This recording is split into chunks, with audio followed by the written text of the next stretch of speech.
Hey folks, how's it going? So this is me, your friendly, fearless business coach. Again, just creating a short video because a number of people asked me about this in my program. So I wanted to create something that was sort of everlasting, that was going to just introduce to you about how I use events and Facebook ads to basically grow my business.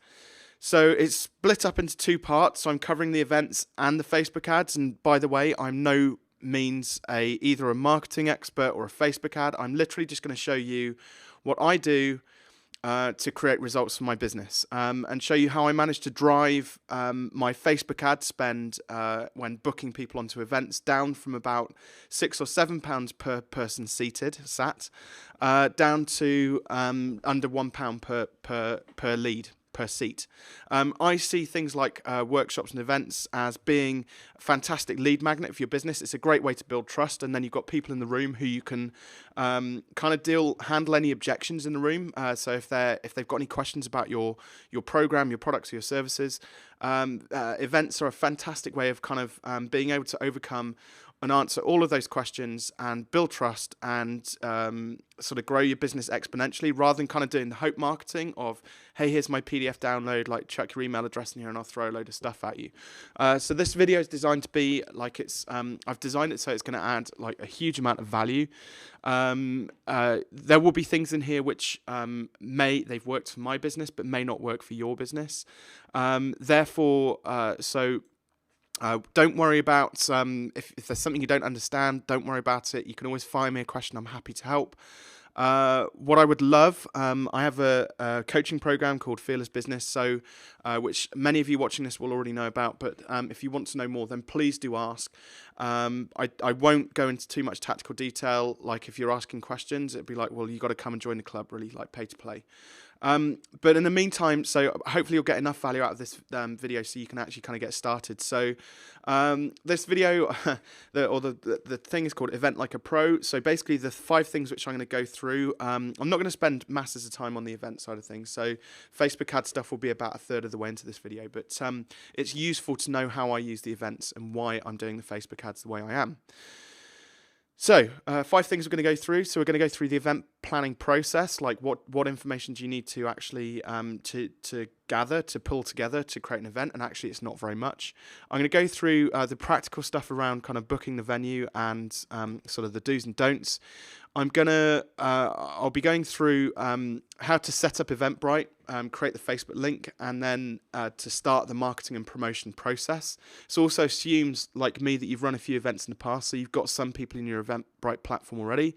If you haven't, don't worry about that too much. It's a good opportunity to start building that list up.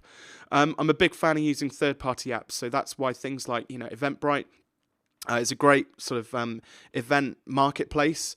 And they've got some fantastic sort of third-party integrations in there into things like Facebook and MailChimp and whatnot. So let's use those tools. They've built them, so let's use them. There's no point in trying to rewrite the wheel.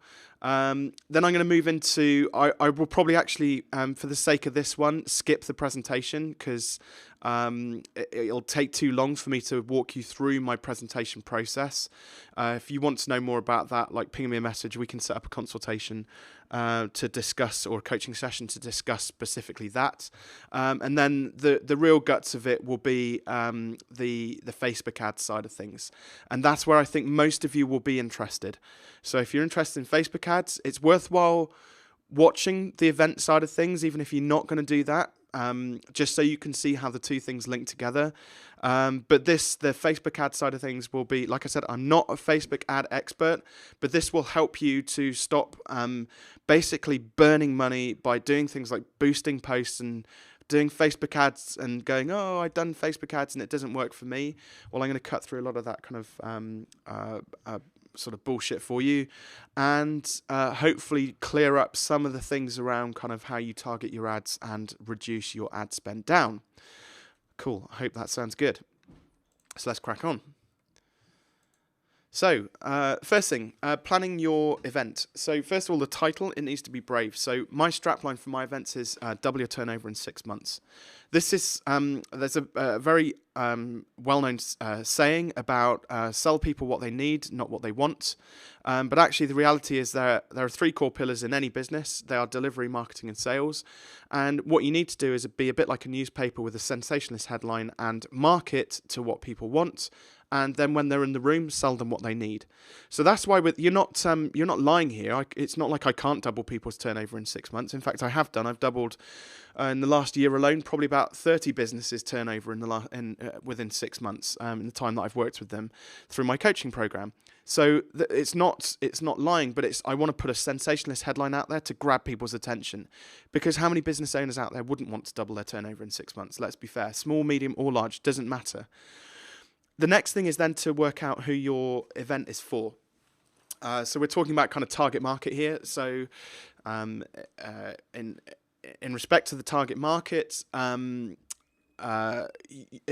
is your perfect customer? And for me, it's small businesses who attend events, because I know that they're more than likely going to convert and come onto my event.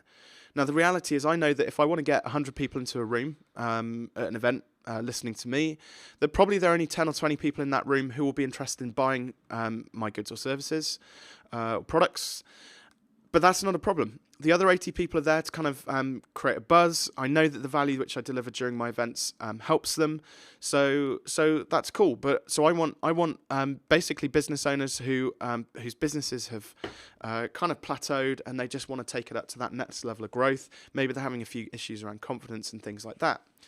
So you got to be really kind of, I know that's not terribly specific, so we can drill down a bit further. So I work predominantly with service-based businesses, accountants, lawyers, coaches and consultants, and agencies. So I used to run an agency for 12 years. So you can be much more specific in your targeting if you want to, but you got to have a reasonably clear idea about who your event is for. Next up is the format. So there's kind of several different formats, and I haven't played much with webinars. For me, 2-hour seminars work really well. Next thing for me is to move up to paid workshops. If I put on a free seminar, typically I can if I market it 4 weeks in advance, and that's part of the planning, then I can fill the room with at least 40, 50 plus people. Last one I did, I had 97 tickets booked and 60 people arrived at the event, which is fantastic. Sold in the room, which is even better. So, and that's the idea with this seminar. It's just about kind of building trust and then having a good offer. Obviously, I'm not going to talk about the presentation, but having a really substantial offer at the end of it to give to people, so that they kind of start on their journey of working with you. The seminar format is it's like a lead magnet, basically. It's a 2-hour opportunity to build trust with a group of people in the room and have a bit of fun whilst you're doing it. I absolutely love talking in front of audiences, so it kind of makes sense to me to do that. The workshop format is much longer, so you might be talking about a 2-hour seminar versus a half-day or full-day workshop. Workshops typically tend to be paid because the cost tends to then become sort of exponential in terms of like laying on lunch, coffees all day, booking a room all day, and things like that, and other resources which you've got to put into it. So there are costs. The difference, though, between free and paid for is really quite important, though, because free, you're removing all of the barriers to entry for people booking it. So the idea is you want to get bookings. It's not about kind of how much you're going to sell.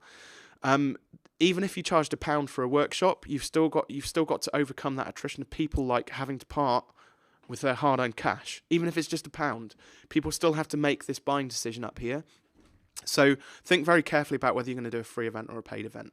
And then finally, the webinar. The webinar is the best one because you can do it for free. You can do it out of your back room, your office, doesn't matter, in a cafe or anything like that. You can pre-record them. You can do loads of fun stuff with webinars. I haven't yet gone down the webinar route, although ironically now I'm thinking that I can actually potentially use this recording as an evergreen webinar. Hey, I've just created a new product. Awesome. So, but webinars are great because again, you've got the opportunity to get multiple people in a room. You can handle any objections at that point, answer any questions, create a bit of a buzz and chat and things like that. Give away offers or paid for offers. So the next thing then comes down to what the person is going to get out of it. So for me, I'm very clear about kind of what the outcomes are going to be. So I give 3 of my best tools from my coaching toolkit. Not my best ones; they're all good. But I give away 3 of my best tools during the seminar because I know that they're the ones that create a really great impact on the individual from a mindset perspective. So it's about kind of activating people's brains, opening their minds up a little bit and changing the perceptions of their own business. So that's kind of what I want my visitors to my event, my guests to my events, to get out of that event. And you've got to be really specific. I know a lot of people are kind of like, there's a big hoo-ha about GDPR at the moment if you're based in the UK. And there are various people who have nothing to do with GDPR putting on GDPR based events. And you're kind of like, well, actually, there's an incongruence there between what you actually do and what you're going to be delivering during the event. So I think you've got to be really clear about what the guest is going to get out of that event and don't confuse them. It's got to work within your product ecosystem. That's something, if you want to drill down and know a bit more about that, then lean into the Business Startup group, Facebook group, or drop me a message and we'll have a chat about it. The final thing then is about, in terms of planning the event, is so step 4 is what's in it for you, what's in it for them. Step 5 is then what's in it for me. So I'm putting on the event, so I want to get something out of it. Now, I've put on my first event, cost me somewhere in the region of about £1,500 to put on. By the time I kind of nailed the Facebook ads and got the event structure format sorted out and got the offers sorted out in the room, the cost for that event, my last event, was just over £400, including that. So probably even less than £400.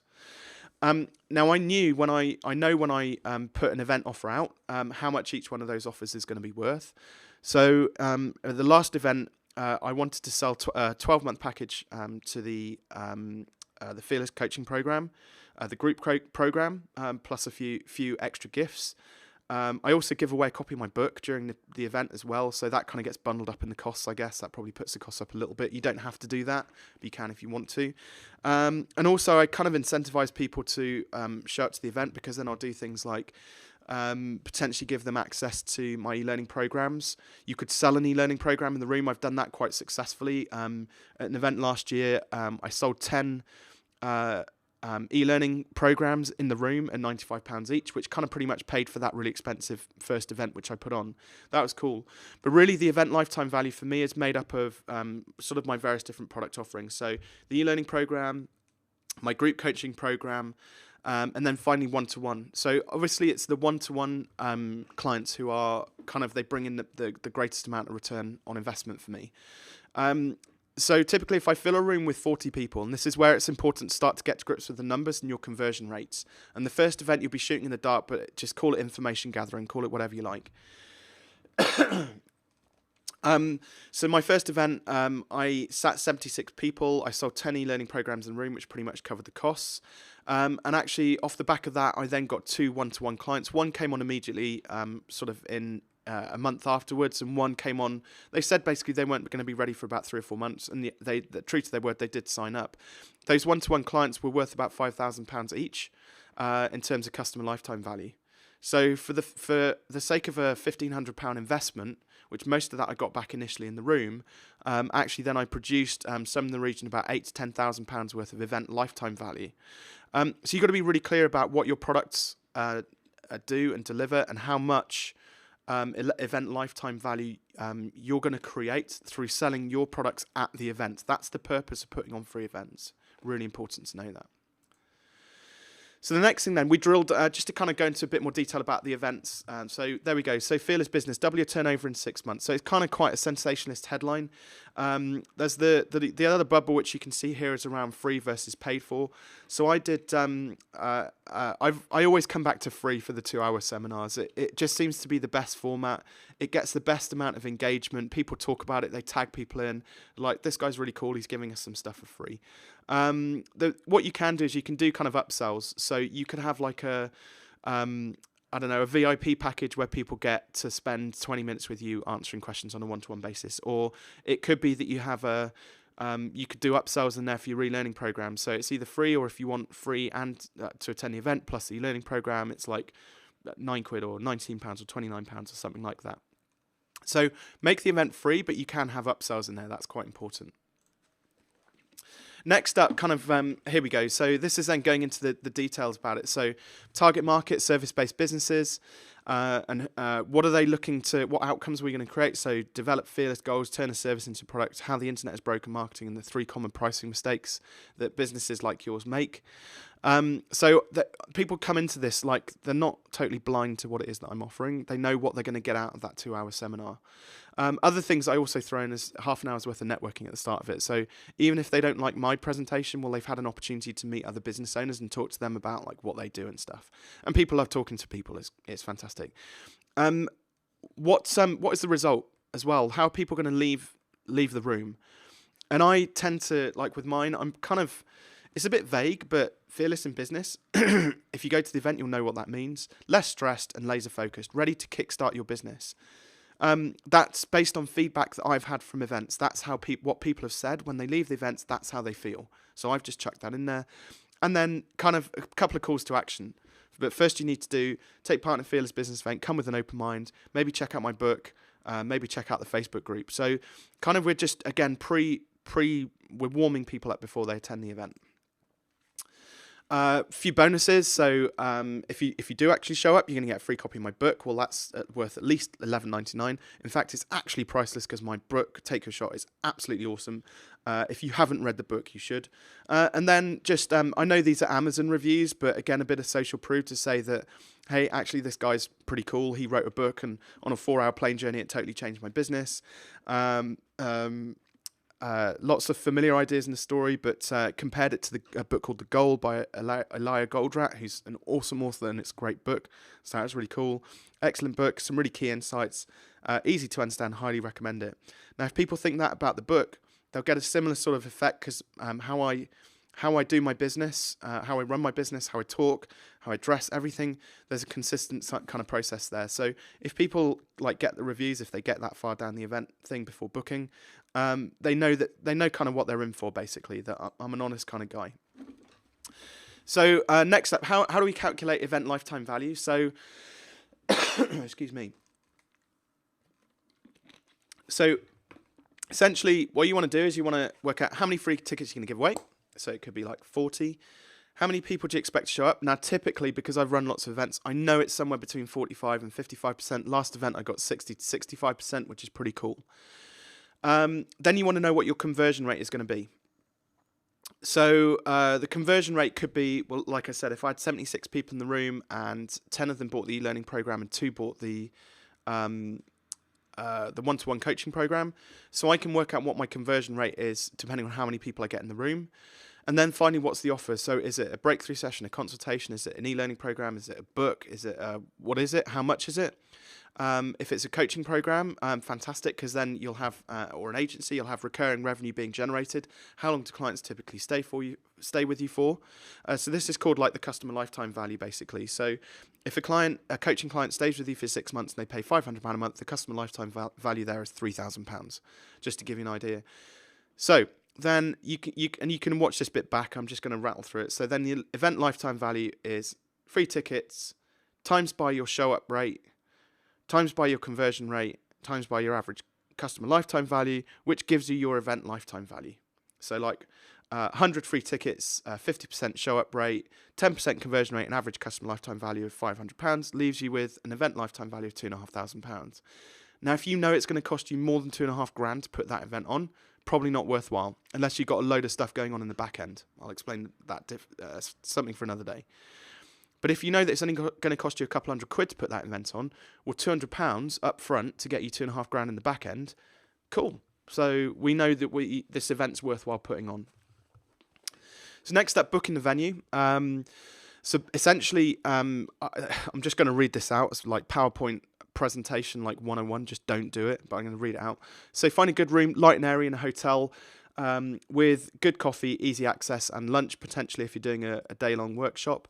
A lot of my events, so the free seminars especially, I'd go theatre style, and the reason for that, so theatre style is when all of the seats are lined up. You can then also have like, what do they call it? Where you have the round tables, like a bit more like a glitzy kind of event. You might choose that for a workshop. There's a specific name for it. It's totally gone out of my brain. Anyway, So there's lots of different seating arrangements, but I go theatre style because you can get more people in there. Don't need the bells and whistles. If you're doing something more creative, then maybe you do want like the bigger tables, so people can get spread out. There's I'll probably think of it at some point. I always provide coffee for guests because it's a nice thing to do. Basically, don't expect them always to pay for drinks and things like that.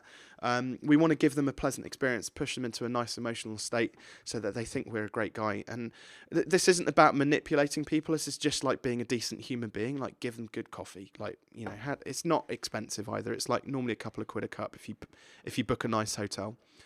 And then also, when you're booking a hotel, so this is like quite a key tip here. If you think you're going to get 40, the hotel will charge you up front 40, and you don't get any money back from that. So what I tend to do is I'll underquote the number of attendees when I book a hotel, for example. So if I'm hoping to get 50 people into a room, I tell them, well, I want to make sure that if I need the bigger room, I can have the bigger room, but I'm only expecting 30 people. Remember as well that in terms of like the number of people who show up to a free event, you will get a 45 to 55% turnout rate, i.e. 45 to 55% of people won't show up. So you always want to overbook your event. I didn't make that clear enough in the last slide. So always overbook a free event, but underquote the amount of people you're expecting to the hotel, because then the amount of money which you pay up front is cheaper. Now, the good thing is that if you do end up with more people than you'd anticipated, yes, it's going to cost you a little bit more, but you end up with more people you anticipated, which is great. But like I said, if you overquote it, the hotel won't give you a refund on that. You can't renegotiate it. Some might, but from my experience, not many have. So then we move on to the marketing and promotional side of things. So you've obviously, so you know about Eventbrite. So we add the event on Eventbrite, and then basically we're going to use the Eventbrite platform as a first stage of marketing your event. So in this instance, you've got two options down here, which are both add to Facebook and email invitations, which you can see is highlighted down in here. What happens basically is, so you need to make sure you've got a Facebook page in order to add this to Facebook. So you'll create something called you just follow the wizard, click on the link, follow the wizard, it'll punch the event through onto your Facebook page as an event. Now, the beauty of doing that is there's an option in Facebook. In fact, if I got a slide. Yeah, there's a slide a bit further back. So let me just back up a bit. So one of the benefits of it is basically it'll allow people to then book your Eventbrite event directly from Facebook, which if you just add the event into Facebook, you can't necessarily do that. You have to put an event URL in there, and it won't have that link in it. So this is really important. And you'll get this Facebook event link, which is cool. So you know then that it's linked up. So the other thing which I also then do is email invitations. Now I've run like about 20 or so events, not just for Fearless, but also for a local networking group I run. So I market to both of those. And basically that I use this create invitation option that Eventbrite produces. So if you've already run events or you've got a marketing list, you can invite people straight into Eventbrite. Again, they've got templates in there. They don't look pretty, but they've got templates in there. You can fire it out to your list, and then there'll be buttons in there that will take them straight back to Eventbrite so they can book. So it's basically making this as easy as possible for the guests who you're inviting. So we create the invitation. There's an option here to add guests, and then we'll come on to schedule in a second. So when you click on the add guests button, you get this. So it shows all of your previous events that you've run. And you can actually just select, I could go through here and select Fearless events or my StroudNet networking events, whatever it is. And then click add. And then basically it will create a list of people who it's going to send it to. And then the other thing I've highlighted down here is scheduling. Now, if you're occasionally like me, kind of a bit of a workhorse, and you're creating the event at like, I don't know, 9 o'clock at night, well, actually, the reality is that probably most of your audience might not be in the market for booking an event at 9 o'clock at the night. Having said that, I listed an event last night at about midnight, and somebody booked at 5 past midnight. So, hey, there are some night owls out there. But what we want to do is try and push this event out, this invitation out, when most people are going to be available to it. So I always tend to do it the next day at about 7 o'clock in the morning, so that when people are starting to fire up their phones, laptops, PCs and things like that, my invitation is at the top of their inbox. So it's one of the most recent emails which they received. And then we hit send now. So I've gone through this, add your guests. Now, in Facebook, a good friend of mine, Nick Byrne, he says this boost button is like the gateway drug for Facebook ads. So do not use boost, because you will just end up burning cash. The audience won't be as targeted. You're allowing Facebook to do a lot of the work, and actually Facebook is an algorithm. It may not have all of the information. So what we want to do, and what I'm going to show you later on with Facebook ads, is how to market your event properly using Facebook ads, not the boost button. So I don't know if I made that clear, but do not, in fact, under any circumstances, ever boost a post. You're better off like trying to get to grips with Facebook ads and understanding the value that it can deliver. Also, you've got the option, you see there's a few of my friendly faces. I probably should have blurred some of these out. But you've got the option, once the event is on Facebook, of inviting friends. So if you know that there are people in the local area who've gone to other events and things like that, well, you can invite them all to come along to your event, which is pretty cool. And so the other reason why I've got this in here is, so now once you've promoted that event, pushed the event from Eventbrite to Facebook, that'll just appear on your page. But what you could also do is, if you're a member of other groups and they allow you to do it in their description and their terms, you could just go through and add your events to a number of other websites, Facebook groups that are available out there. So rather than it just appearing in one place, actually the event appears in, half a dozen other groups which you're a member of that you've engaged within, if they let you do that. And again, that's just a way of reaching out to different audiences, basically, who may have heard about you but may miss if they're not a member, if they don't like your Facebook page, they'll miss that event. Cool. So I'm not going to go, like I said, I'm not going to go into detail in the presentation, because I feel that that's something for, if you want to know more about that, you come and speak to me directly. There's no magic or anything like that in there, but there's a specific format, and it does take about 20 minutes to half an hour to kind of talk through. I may eventually do another presentation about that, or talk about that later. But what I want to do is kind of really get to grips with the Facebook ads, which is kind of the... and I'm going to make a note of that we're 26 minutes 42 in, because 26 minutes. So Facebook ads are the things really which makes my event successful at the moment. Now, if Mark Zuckerberg goes and changes any of the rules around events, or makes Facebook ads more expensive, then this is kind of going to screw up this this strategy which I use at the moment. But hey ho, whilst it's rolling, and I reckon it will be fine for the next year or two at least, I'm just going to roll with it too. So, right, what I'm going to cover during this Facebook ad section is around the budget that you're planning to market your event, so versus your event lifetime value. If you're jumping in at this point, I'd suggest you go back and watch the slide about event lifetime value, because that's quite important. I'm going to go through the ad format again. Like, I'm not a Facebook ad expert. I'm just telling you what I do, and it seems to work and get people booked on for less than £1 per person booked at the moment. So I'm just telling you what I know. There'll be other probably Facebook ad experts out there maybe watching this, who maybe I'll get some tips out of it. Maybe they'll spot some stuff that I'm missing, but I'm not an expert. I'm just telling you what I know. So I'm going to go through what I do from an ad format perspective: title, descriptions, calls to action, and stuff like that. I'm going to talk to you a little bit around split testing and the 3 different types of ads which I've tested, and which one I've really kind of honed in and settled on. And then finally, I'm going to talk to you about kind of the actual Facebook ad structure from an audience perspective. So looking at lookalike audiences, custom audiences, and event audiences, and things like that. Hope that's cool. So kind of jumping about a little bit, but these are the 3 ads which I split tested basically. So let's have a quick look. So we'll come back to budget. So kind of just to give you an idea, so I tend to use a basic image ad. Is actually kind of the least popular one. I then have a video ad. That's kind of the second most popular one. And then this, what I call a disruptive ad. And actually, this has been the most popular one for me. So this is actually one of the diagrams, one of my tools that I teach people about customer lifetime value. But for some reason, it makes people stop and go back and have a look at the event. And then during those few seconds, they then go, oh, this is cool. It's a free seminar in Cheltenham. So yeah, away we go.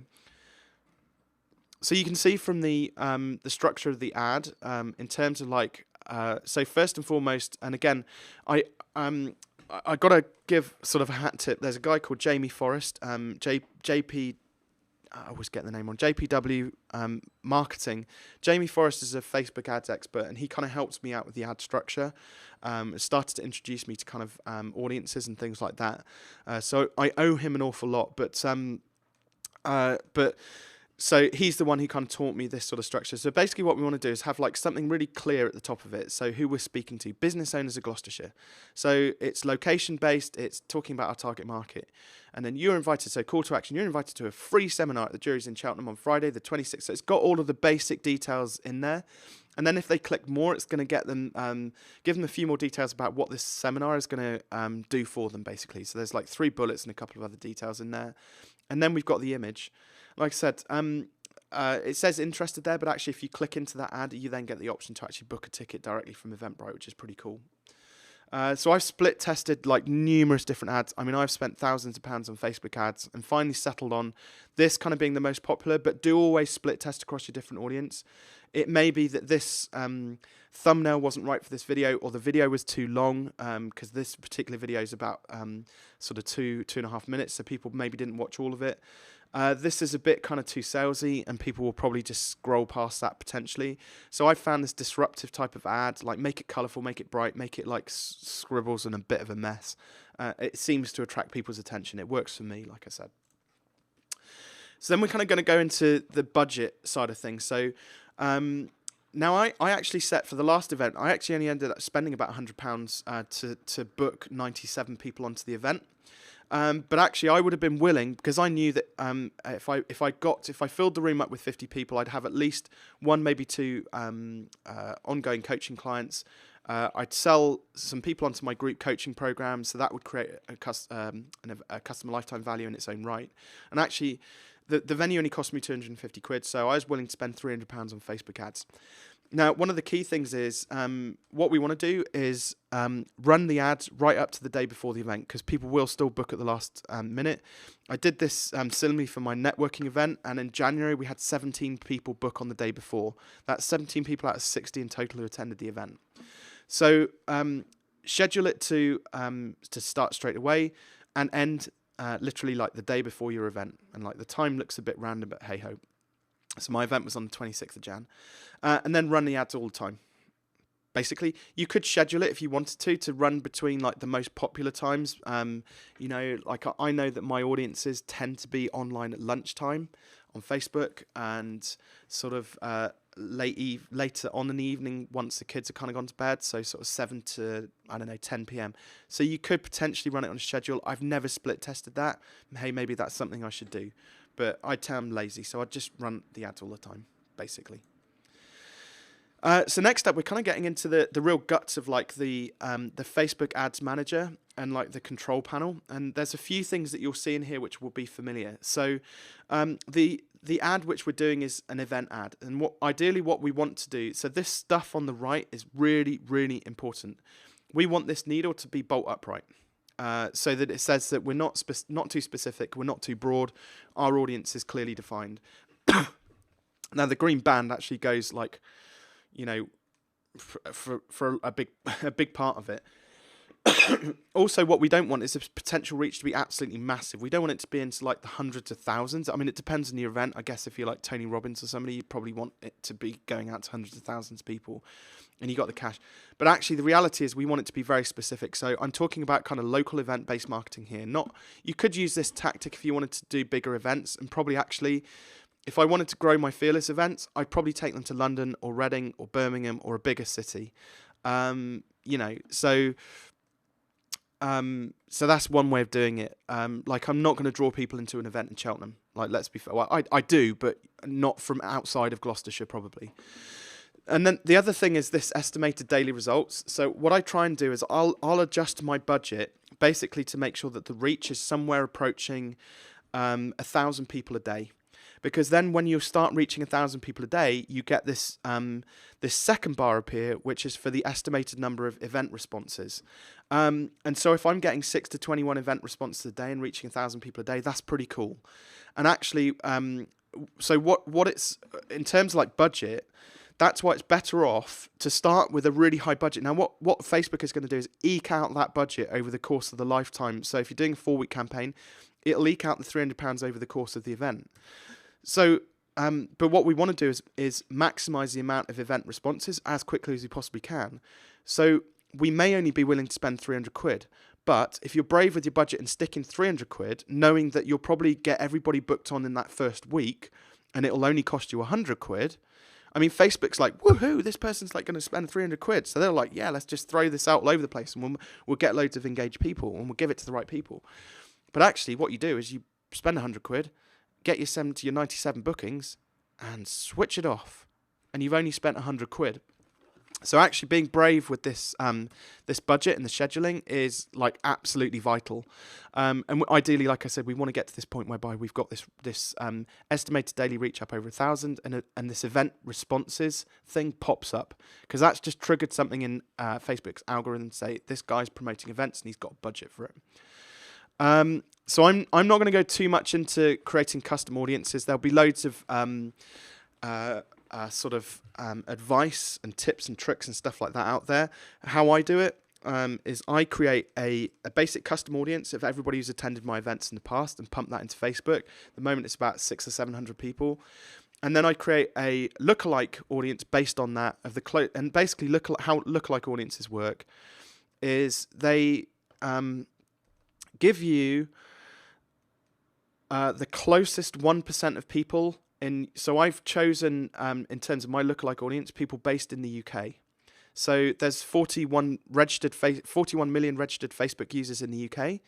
So that any lookalike audience you create, the first 1% will always be, if it's UK targeted, 410,000 odd people. And that seems like a lot, and you'd be like, oh, that's too many. That's not very targeted. But actually what it's done is out of the 41 million people it's got to pick from in the pool, it's chosen 1,000 people who the 1% of people who look the most like that initial list of people who've attended events. If that makes any kind of sense? So it should be the 414,000 people who are most closely associated to my target market. Next up, and this is one of the biggest mistakes actually. So first of all, when I my first event I did where I was booking people for like £7 to £10 per seat. I didn't have a lookalike audience like this. I didn't have a location. I wasn't really aware of this sort of stuff going on over here. So the moment I created a detailed lookalike audience based on people who'd attended my event, the event bookings for my Bristol event dropped down to about between, I know it's about £4-ish. So it halved pretty much. The next thing is this location thing here. Now most people will go, my event's in Cheltenham, so I'll do a 40-kilometre radius around Cheltenham. Now again, that's quite vague. So there's something called polyagonal searches. This is probably the stuff that like Facebook ad gurus don't want you to know because they're like, this is our secret source. Like, why this guy's telling you, like, this is the secret source I'm giving you now, and it works for me. And hey, by the way, like when you're first starting out with Facebook ads, like the money you spend isn't wasted; it's information gathering. Like you will waste a lot of money on Facebook ads before you get it right. I certainly have. So I'm trying to save you a few quid here. So GL12 is what we call a polyagonal postcode search. So it's not, basically, it's a very specific, like, grid on a map of where that location sits. And what happens is we're going to target people who specifically live in that location because we know that they're more likely to come to our event because they live closer to it. So, if you want to know more about this, like you're going to have to join. I'm not going to give you this list. You can go and find your own postcode lists if you want to. But I've got some great text files available if you're a Fearless Business member, and to make that job a lot easier for you. So I can give you these polyagonal searches, but you're going to have to give me some juice, I'm afraid, because it took me a long time to get to work out where to grab that information from, and which I know is a bit tight of me. I suppose I could help you out. Maybe you could just donate some beer tokens or something.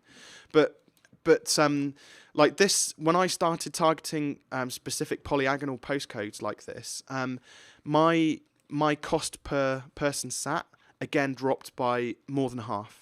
So it moved from about £3 to £4 down to about £1 to £2, which was a massive difference. So just with these two things alone, I've moved from sort of £7, £8, £9 per person booking down to like £1 per person booking. It's absolutely phenomenal when it works, and it doesn't always work. It depends. Like there's a lot of other variables, like when you launch your promotion, like what other promotions are going on and things like that.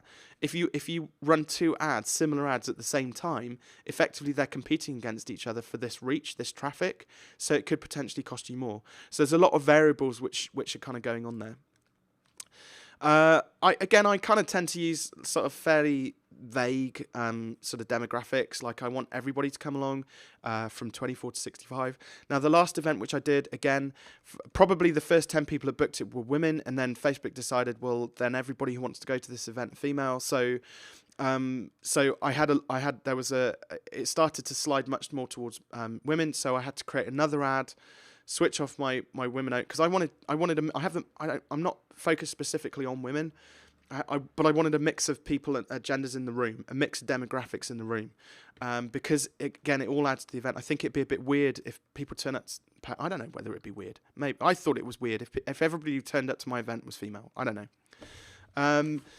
Language. Make sure you put English UK in there if you're in England or wherever you're based. Target language. I haven't filled in this details in the screenshot, but again, 21,000 people in Gloucestershire. That's still quite vague. So I might want to narrow that down potentially and start to put in, business owners, entrepreneurs, whatever it might be.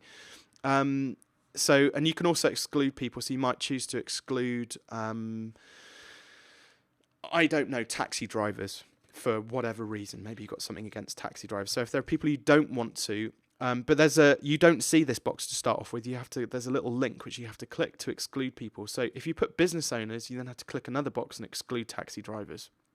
So it's just a way of narrowing down your audience and making sure you have the right people booking to turn up to your event. Cool. And then so edit placement. So I've kind of played around with this. I kind of settled on I prefer to target mobile only. I get better results through that. Occasionally I'll test it if that mobile only is not working. I might do automatic placements and let Facebook do its thing.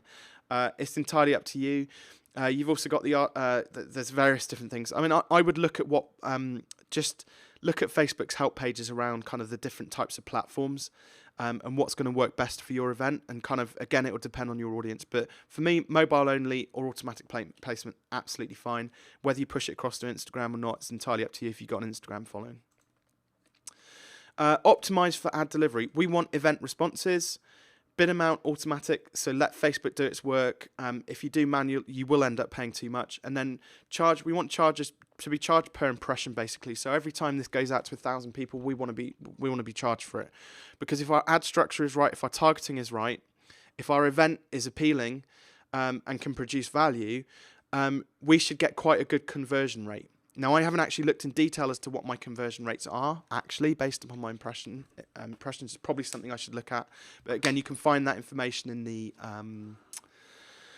the Facebook Ads Manager. I'm waning, so I'm going to try and wrap this up soon. So here we go. So a few stats. So this is again to show the difference between split tests. So event responses. So again, by far, this was my most this was getting the best results for the least. It cost me a little bit more, but it was getting me more people booking. So, and yes, these were cheaper, and I suppose I could have switched that off and ramped up the spend on these. I did try that, and ultimately this ended up costing me more because too many people were just scrolling past the image ad in the video. So I settled upon the it says headshot there, but it's not. It's the disruptive image, basically. And you can see here, great relevancy score, lots of people taking action. We're talking like 19 event bookings for 10 quid at this point. I think, like I said, in the end, I booked 97 people for just over £100, which is a pound a seat. I mean, that's amazing. So you're going to get better results early on, and then the ad will keep on getting repeated to the same people after that. So when this starts to kind of creep up, you probably want to start to think about duplicating your ad and tweaking a couple of things in it. Maybe change the ad copy or drop in another image or something like that, just so people get something different. Again, I'm lazy. I didn't do it for this campaign, but if I was doing a bigger campaign, perhaps I would. So that's that, basically. So if you've got any questions, jump onto the either the Business Startup group on Facebook. hit me up. So you can just search like on Twitter for Robin Waite, on Facebook, Instagram. I'm all over that. You can buy one of my books, Take Your Shot. They're both on, or Online Business Startup. They're both on Amazon.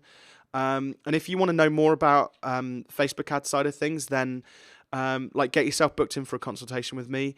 The consultation won't focus on Facebook ads, by the way. I tend to look at a much more strategic perspective of your business, and we will be talking about whether business coaching is something for you. But hey, get in touch if you've got any questions. Like pop them into the feed below, and I will be sure to come back to you.